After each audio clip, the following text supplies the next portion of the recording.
Razer has resorted to literally cheating with their new V3 Pro line of analog keyboards. Their new SnapTap feature in particular is basically aim hacks. Okay, I'm being a bit facetious here, but for real, Razer's new Huntsman V3 Pro line, and this TKL board I have here, is really cool and has a couple of really unique and impressive features. We'll get to the keyboard part itself later on in the video, but for now, I want to start with the aim hacks. SnapTap feature. SnapTap is a post-release firmware update feature that launched just last week, and I've been testing a pre-release version of it here. This is a feature that mostly only affects games like CS2 or Valorant, where your aim is worse while moving, so you have to stop before you're able to actually hit any shots.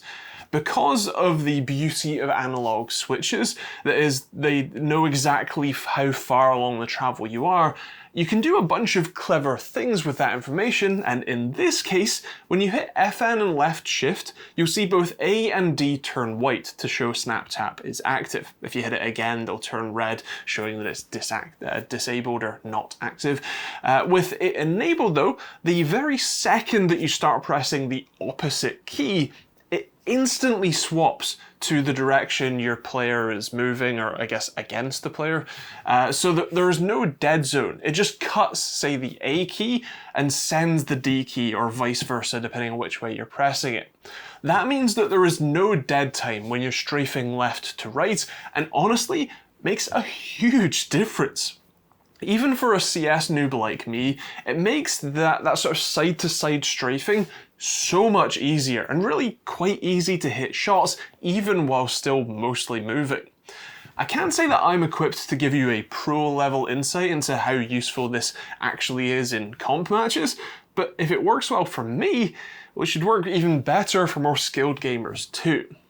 It's worth noting that this is an in-firmware feature as well, so games won't know the difference. This doesn't require Razer Synapse or anything, software side to work, although you will be able to configure what keys to use SnapTap with if you don't use WASD for movements, and you'll be able to enable it from Synapse if you want to. SnapTap is also accompanied by another analog feature Razer calls Rapid Trigger.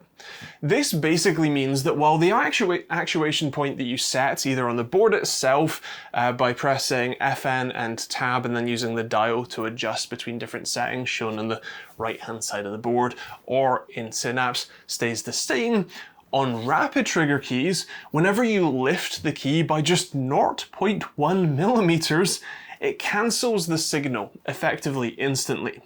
It's basically just setting two different heights, one for triggering and one for releasing, which I'm sure I've seen on some other analog keyboards as well, although when combined with SnapTap, it's mighty impressive. I mentioned being able to set the actuation points. That's another cool thing about analog switches. How far down the travel the switch actuates, as in sends the key press signal, on a mechanical switch anyway, is a fixed place. It's where the contacts stop touching.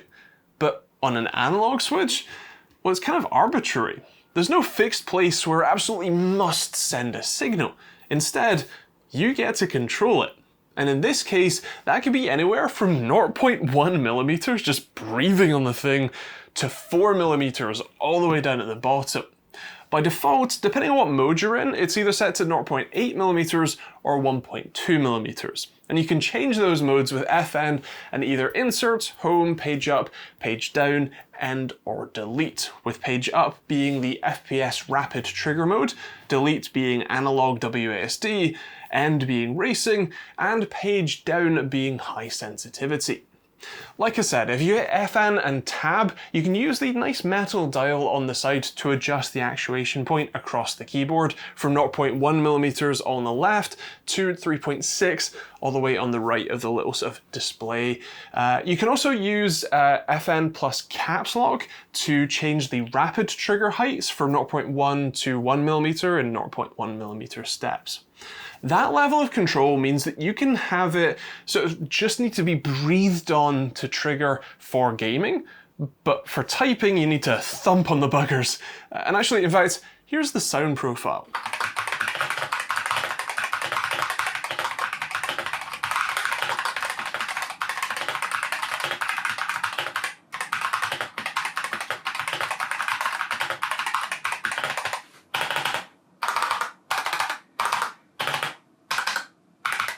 The analog switches are linear for what hopefully are pretty obvious reasons, meaning they are pretty smooth. They've actually got per key stabilizers, which makes the travel feel really rather nice, with 40 grams of actuation force needed to depress them. The board itself isn't exactly quiet. There is a lot of mechanical noises from this thing, from the caps themselves to the base plate. There is some noise suppressing foam supposedly inside, although, well, nowhere near as much as something like the Keychron Q3 Max that I reviewed a little while ago. It's definitely a loud board, although I think with this being a Razer keyboard, I'm sure that they're actually happy about that. And actually, speaking of it being loud, the board of course features RGB LEDs, per key addressable lighting as you would expect. The caps are shine through, which means that you actually get the benefit of backlighting. And in this white colorway, I think the whole thing looks rather nice. The dial up at the top right being light up too is a pretty nice touch. And actually, speaking of the cabs, they're a nice sort of textured finish and feature a good legend and even subscript for secondary functions. The only one that's actually missing here is Snap Tab on the left shift, as that's a post-launch addition, although I did notice if you hold the FN key, it only then lights up the keys that you can press with secondary functions, which is another really nice touch. You'd also get a media key up at the top right next to the dial. It's a multi-function key, so if you press it once, that's for play pause, press it twice and that's next, and press it 3 times to go back. The button to the left of that is a macro button that you can assign in Synapse. The dial is metal, it's a bit wobbly, but it's a really nice touch to have it protruding out the side, which makes it really easy to sort of roll rather than having to grip and twist. You don't want to grip and twist a knob. It hurts after a while. Anyway, the board itself is actually pretty nice. You've got 2 sets of adjustable feet on the bottom, labelled as 6 degrees and 9 degrees respectively, and they do have a very thin strip of rubber on each of them so the board doesn't move around no matter what position you have it on, flat, 6 or 9 degrees. You've also got a detachable USB-C cable, a nice braided affair, and a sort of perfectly fit slot to the recessed USB-C port on the bottom left. You also get a wrist rest included in the box. This is a really nice touch. It's magnetic, although I personally prefer it to be a little further back so that it actually supports my wrists and they actually fit on it, but it is pretty low, not super padded, but it does feel nice and matches up to the keyboard really well. As for gaming, well, that's pretty fantastic. For a game like CS2, it is a game changer, as I've already mentioned, but even for games like Siege or PUBG, it's still a super responsive, customizable board that I really enjoyed using. These linear switches make me enjoy using linear, something that is no small feat really, which I think is pretty high praise. The only downside, as always, is the price. This bad boy will set you back a cool £190 at the time of filming, which is a mighty price to pay for a keyboard, especially one that's missing 10 keys. Well, actually 17. I really don't know why they call it a 10 key list when it's actually 17. Anyway, the point is that this is a premium price, but you are also getting a premium board with some extra premium features. And if that matters to you more than the money and the sort of more premium typing experience, well, then this might be a board for you. If you are interested in it, I will leave a link to it in the description you can check out. And also, I'd love to hear your thoughts in the comments. Is this a board you'd be interested in?